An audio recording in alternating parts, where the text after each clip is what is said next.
Key point summary. The speaker unexpectedly shifts topic after a heartfelt conversation with a deeply stressed friend. They describe recognizing signs of emotional collapse, sleeplessness, physical exhaustion, glazed eyes, and desperation. Through active listening and gentle questions, a hot calming drink, memories of joy, they help the friend reconnect with positive feelings. The process illustrates a simple yet powerful technique. When overwhelmed, pause, remember moments of hope and joy, and recalibrate your mindset. The closing insight: your brain can choose how to respond. Even amid chaos, you can take control by tapping into gratitude, memories, or quiet moments. It's a skill to practice daily. Opening. Have you ever walked into a cafe, glanced at someone you care about, and felt alarm just by looking at them?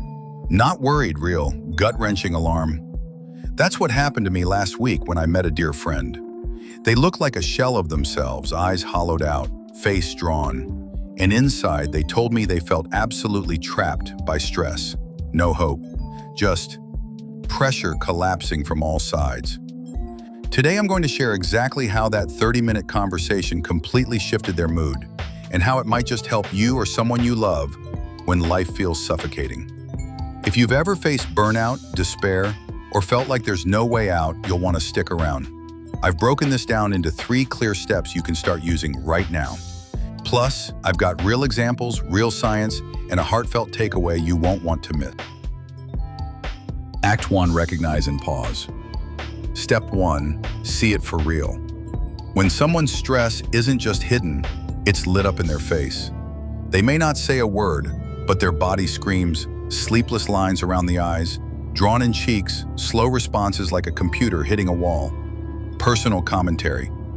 I've seen leaders, parents, students in this state, almost zombified. Their brains overheating. It's crisis mode. You can't fix big problems until you stop the runaway train. Real life. My friend in the cafe, I dove in gently. You didn't sleep well last night? A simple question, nothing fancy. But it hit hard. She cried at the question. Not volumes, but enough. Enough to show how long someone can stay alone with that pressure. Analysis. That's the power of active noticing. Rather than, how are you, switch to observation.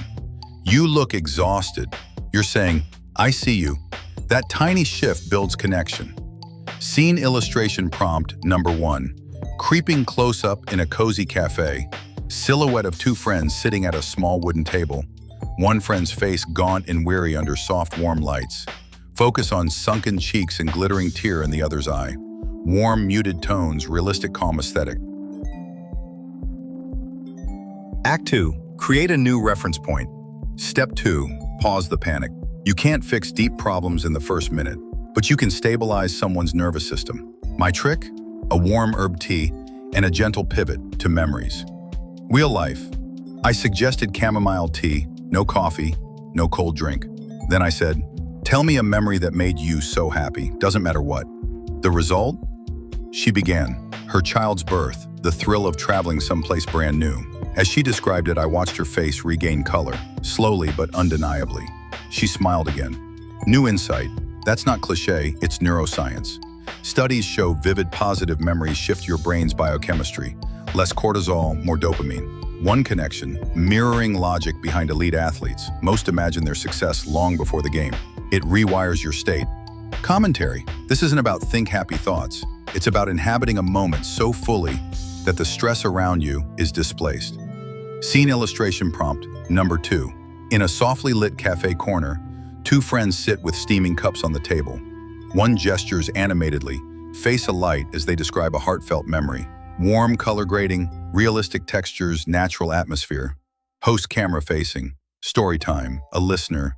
Reached out. She was nearing burnout at work. I recommended this memory reboot. She remembered cooking dumplings with her mother on a lazy Sunday. 10 minutes in, she told me, I've forgotten I was even stressed. That's the moment you can rebuild.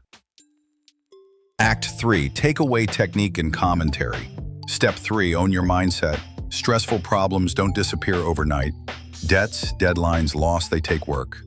But between the chaos, your brain can choose to change channels. Personal reflection. I'm not immune. Last month, I was overwhelmed prepping for an interview series, running on fumes, but I forced myself back into memories of when I started this journey. The passion, the excitement, it snapped me out of autopilot. Lesson from sports. NBA players rehearse every move in their head. It fires the same neurons as actually performing the action. So yeah, imagining joy can be that powerful. How you can apply this daily. Notice your body's stress cues. Tight shoulders, shallow breathing, dark thoughts. Pause. Drink something warm or hold a comforting object. Recall a tiny pleasant moment, even yesterday morning's sunrise. Lean into it fully. Describe it to yourself or another person. Use that state to anchor you back to choice, and then you can act with purpose again. This is not denial, it's emotional triage. You're not saying everything's fine. You're holding a space for yourself so you can carry on. Real life story. A teacher emailed me. Keeping gratitude images in her phone, photos of smiling students, helped her carry on during grueling days. Final takeaway. Practice this every single day. It becomes a muscle.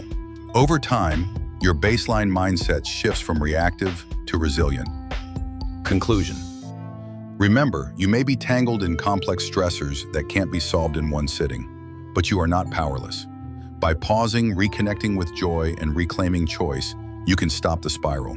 You can keep walking forward, one mindful step at a time. If you've ever felt stuck, watching this helped you feel less alone and gave you a tool to use now.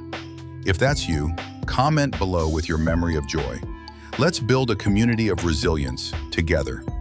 If you want more guided practices like this, don't forget to hit subscribe and click the notifications bell. New episodes.